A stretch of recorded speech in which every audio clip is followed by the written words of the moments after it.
Welcome to First Impressions, the series where I play the first hour or two of games and give, well, my first impressions. As you can tell by this video's title and thumbnail, the subject for today's episode is Final Fantasy VII Rebirth on the Switch 2. Heads up, I played this completely docked.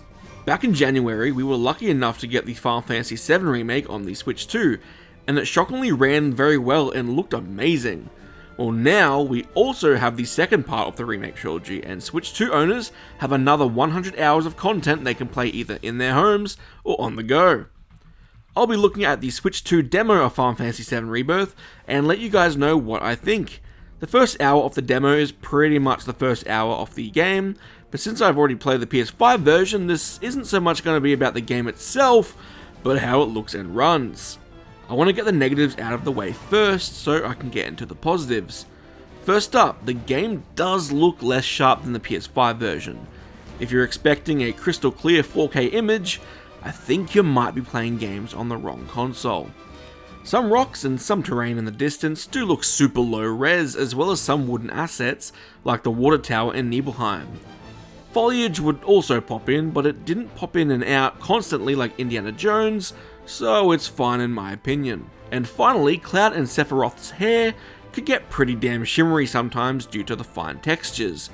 But I do want to stress that this is only a minor annoyance and didn't really take me out of the game.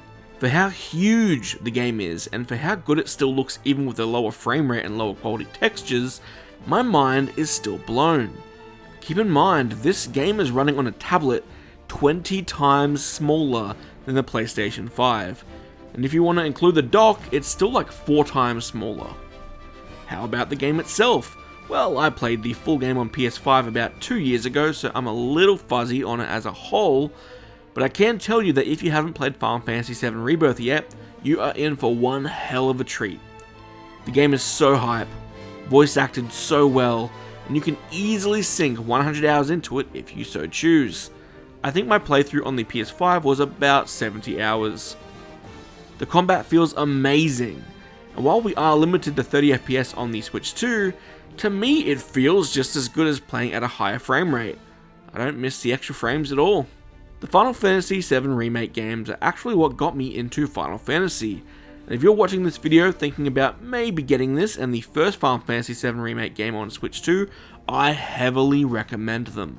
If you have a takeaway from this first impressions video, it should be this: Rebirth on the Switch 2 is a flawed port, but those concessions are worth it to be able to play this game portably, or even at all. I know there's a bunch of people who only have a Switch 2 as their gaming platform, and this is their first chance to play the masterpiece that is Final Fantasy VII Rebirth. Thank you guys so much for watching. I'll catch you in the next video. See ya.